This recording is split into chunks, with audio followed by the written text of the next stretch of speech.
Gotham Knights, the finale, and it made me laugh so much, it's almost a shame to see it go. This was the last ever episode because the show just got dumpstered, and not a moment too soon, as last episode hit the lowest viewership of any episode so far at 280,000. So was it all worth it? No, it totally wasn't, apart from it seems as a comedy, because multiple times in this episode I burst out laughing. It wasn't at jokes in the show, it was at the show's earnest attempts to produce drama and action. They try to do a crescendo and it ends up as a complete mess. It may be the worst episode yet. Just nothing makes sense. It's cheap and ramshackle beyond belief. For example, in one scene, there was a bomb and the Gotham Knights are trying to disarm it, and one of them says it's protected by 2 Mercury tilt switches and cannot be moved or interfered with. Now, a Mercury tilt switch is a glass tube with a couple of electrodes and a blob of liquid mercury in it. Tilt it and the mercury blob touches the electrodes and completes a circuit. They then go to a close-up and the prop people have just used a spirit level. It's a straight up spirit level like you'd get from a Home Depot.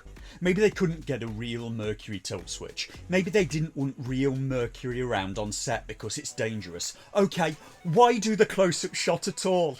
It just looks like this prop was made of things you found in your garage. I feel second-hand embarrassment for everyone involved in this show. Most of all, the poor guy playing the GCPD desk sergeant who gets repeatedly humiliated in this episode just to transparently prop up and glorify an LGBT character. I laughed so much in fact at this episode that I almost feel cheated that we'll not get a season 2. Though this may be Stockholm Syndrome setting in at this point, I would say it was a shame the show got cancelled if it wasn't for the repeated romance content involving minors. That alone makes me kind of want the whole network to go away. The network, the CW, has been around since 2006, and for most of its life it was under the careful stewardship of long-term CEO Mark Pedowitz. Not even a joke I made up, that's really his name, because sometimes real life is funnier and more audacious than any jokes YouTube will allow me to make. The CW was formed as the successor to the network's UPN and the WB. The WB used to put out shows like Supernatural that I went back and re-watched some of recently, and the first 3 or so seasons still hold up quite well. Compared to Gotham Knights, it shows quite how badly the network has deteriorated. The network rolled downhill from Supernatural to The Arrow to Supergirl to Batwoman all the way to Gotham Knights in only the space of about 20 years or so. This final episode couldn't even get through the previous episode recap without annoying me again. It showed the room of slaughtered owls from last episode, the villains of the entire show arc that basically got to do nothing, and it showed the Talon assassins that presumably cut their throats. I say presumably because it happened off camera. These Talons will be the bad guys for the finale that don't have much gravitas because they only appeared in the show about 10 minutes ago. There are 5 of them in total, so how did 5 guys manage to cut 20 people's throats without any of them getting up from the dinner table? I can't tell you because it all happened off camera. The Gotham Knights are now being interrogated by the police after being arrested at the scene of that crime and give their ludicrous story. So first, you were framed for killing Bruce Wayne by the same people who then framed you for killing Cressida Clark, who you say worked for the people who framed you. And well, technically some of them can't die, all right? Look, there's this thing, it's called Electrum, and it's a space rock. A meteorite.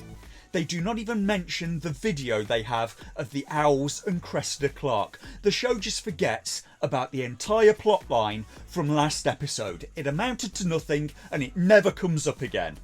Then we get to the desk sergeant, the poor desk sergeant. He gets such a going over in this episode, it's truly humiliating. Robin is in police custody along with the other Gotham Knights, and her mother wants to see her, and her and the desk sergeant have this conversation. I need to see my daughter, Carrie Kelly. I've been waiting 2 hours. She's still being questioned. She's 15. Well, congratulations. You raised the youngest mass murderer in Gotham history. And where do I start with that? She's not been convicted of anything, she's just a suspect. They don't actually have anything except circumstantial evidence, and the Gotham Knights would not have any blood on their weapons or clothes. But they are being accused of some very serious things. The murders of Bruce Wayne, Cressida Clark, and the former mayor of Gotham, and a whole bunch of police officers. Those ones they didn't do. They should also probably be charged with resisting arrest, theft, assaulting a police officer, multiple assaults and batteries, blowing up a police car, and grand theft auto for stealing that taco truck. And awkwardly, those ones they did do. Turner is then told by the Commissioner that his parents were not actually innocent victims of Batman. They were in fact hired killers sent after Batman. They just dropped that in wild in the middle of episode 13, the season finale. The middle of the last ever episode as a setup for a possible season 2 that's now not ever going to happen. Never mind why a police commissioner is interviewing a suspect anyway, but she brings out documents, none of which prove her assertion, so because she can produce Swiss passports allegedly belonging to his parents, they must have been international hitmen, I guess. Then just the most clunking plot point falls off of the show. The Commissioner produces a forensics report that shows Turner Hayes' jacket has traces of explosive residue on it, and the way they do it is like a bit from the comedy series Garth Marenghi's Dark Place. Just got the report back from forensics. Want to know what they found? Explosives? Give it up, Dak. That thing's a potential killer. Look at these lab results. Why would they have been testing his jacket for that in particular? Explosives have not even been linked to any crime that the Gotham Knights were accused of. The Gotham Knights guess that this is due to the barrels on the 13th floor of the March building, a place that Turner did not even go to, so maybe Stephanie was wearing Turner's jacket when she was there. I've got nothing. I don't know what the writers were thinking, or if they were thinking at all. The entire police station is then attacked by Rebecca March's Talons, because she sent them to slaughter everyone inside for no discernible reason whatsoever. Her plan only last episode was slaughter the owls and blame everything on her husband, who she was going to bury alive. I have no idea if she did that or not. If she did, it happened off camera. She wants to get away cleanly. I have no idea how wiping out the entire Gotham PD helps with that at all. Who's she going to blame on this time? Slaughtering a whole police department is going to get a lot more attention on you. Faking her own death would probably be a better move. She'd have to do it regularly anyway, seeing as she doesn't age, and this would be something she'd have to do about every 20 to 30 years anyway. The Talons then attack the GCPD and try to massacre everybody. The cops can do nothing against them, but they don't call for backup for plot reasons. Instead, the Commissioner just goes and lets out the Gotham Knights, despite all the crimes they've been accused of and all the ones they actually did, despite not knowing whose side the Gotham Knights would even be on. As far as the Commissioner knows, the Gotham Knights could be in league with the Talons, and the Talons could be there to break them out. She lets the Gotham Knights out and even gives them weapons, all off camera of course.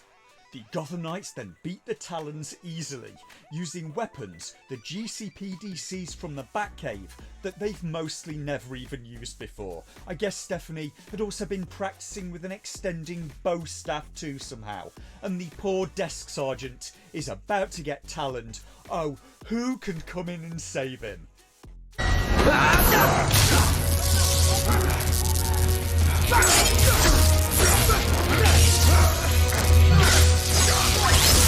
And of course, Dead Name jumps in from out of shot, and it was so lame I laughed out loud again. These Talons are baffling. They shrug off shotgun blasts point blank, but a sidekick will hurt them. After the lame fight scene, Harper comes in with what appears to be a plasma gun and drops all of the remaining Talons. Everybody! Hit the deck! This weapon has not even been introduced in the story at this point. This is the first we're seeing of it. The lights go out and the Talons are gone, apart from one who comes round a corner, approaches Robin's mum. Robin screams as it walks up. She watches it stab her mum and then shoots it with a weapon that she didn't have mere seconds ago, exploding the Talon out of a window with a blast that happens mere inches away from her mum's head. Meanwhile, Rebecca March is holding Harvey Dent and Duella captive in Wayne Tower. The last we saw of Duella, she was being drugged by her mother, who I can only presume sold Duella to the Owls off camera again. Rebecca March is going to blow everything up, including 8 tower blocks that the Owls were using, slaughter pretty much everybody in the city, including the entire police department, and that will somehow mean that she can leave unbothered by the law for reasons. None of her plan makes any sense again. She has 8 bombs in 8 separate towers, all linked by cell phones, but also on timers. Harvey Dent and Duella are in Wayne Tower, and Duella is strapped to the bomb. And that one is the master bomb. Rebecca March wants Harvey to run away with her, and to convince him, she's strapped his daughter to a bomb. And she tells Harvey that if he runs away with her, she'll give Duella the code to turn off the bomb. So if the man she loves does not agree to run away with her, she's going to blow him up. And if Duella messes around with the bomb, the man she loves is going to be blown up. If Duella kicks the bomb, the man Rebecca loves is going to be blown up. The Gotham Knights work out Rebecca March's master plan when they go to March Tower and find the barrels gone, apart from one which does not look enough to bring a tower down. And I laughed out loud again when Harper said the barrels were protected with 2 Mercury tilt switches, a device to stop them apparently being moved or interfered with, and a Mercury tilt switch would not prevent either of those things as long as they aren't tilted. And the camera goes to a close-up and they show the sodding spirit level, and the bomb very much can be interfered with. We see Duella do exactly that in this episode. She calls the Gotham Knights using the phone attached to her bomb as a timer. The bombs could probably be disarmed by simply turning the phone off unless there's a failsafe, but it's all a cunning trap by Rebecca March. If the master bomb in Wayne Tower is disarmed, all of the others will go off. Rebecca March plans to frame Duella for the bombings and show which one is it. Does Rebecca March need these towers destroyed or not? The show claims she does for unspecified reasons, but in this plan, Wayne Tower, including any evidence inside, will survive. So we get to the big finale. Harvey agrees to run away with Rebecca March and kisses her, but took that whole strapping his daughter to a bomb thing quite seriously and tries to strangle her instead, then takes a flask of acid to the face from Rebecca, completing his new origin story that I doubt anyone is ever going to use again. The Gotham Knights somehow got to Wayne Tower before any of the Talons did, who were nowhere to be seen, despite leaving the GCPD before the Knights did, and the Knights going all around town to look for clues, and when the Knights arrive, Harvey Dent leaves in the confusion. Rebecca March's son then catches her from behind and injects her with all the electrum, poisoning her, and the Gotham Knights reprogram the bombs so that if the one in Wayne Tower explodes, the others will automatically disarm. They're all going to leave before Turner decides on a whim that he just must have Batman's journals from Wayne Tower. So with 5 minutes left on the timer before the entire building explodes and the Talons all coming back to Wayne Tower, he decides to go upstairs to get the journals. And when he gets back down to the lobby, there's less than a minute left and he gets caught by now zombie Rebecca March and the Talons who appeared out of nowhere. So Turner's done for, until from out of nowhere, literally nowhere, some guys come into the lobby speaking French and shoot all of the bad guys with laser guns. Don't ask me to explain it, I've got nothing. They were probably linked to his parents in some way. I don't know what happened in Wayne Tower after that because it all happens off camera. Somehow Turner gets away as he shows up in the prologue, but everyone thinks he's dead when they see the tower explode. I don't know if the bad guys were still in there. There's some exposition later that they found some body parts, but who knows? The other Gotham Knights decide to carry on as vigilantes in Turner's name. The desk sergeant appears to have fallen in love with Deadname. And I just wanted to give you that proper thank you. You're a better fake cop than most real ones. Come on. And the police seem to have forgotten about all of the numerous crimes the Gotham Knights were charged with. Harvey Dent goes after Joella's mum for selling out Joella, and Turner is with the mystery group being trained as an assassin, as a setup for the season 2 that is now never going to happen. Who greenlit this? Who greenlit any of this complete disaster? We're coming for them. We're coming for your children. We're coming for them. We're coming for them. We're coming for your children. We're coming for them. Maybe it's time we set a little trap for Crystal Cove's knob stealer. I'm a member of the Imperial Senate on a diplomatic... You are part of the Rebel Alliance and a traitor. Take her away. Yeah, my Talon. That I had to go. That I had to get cleaned up. Hell yeah.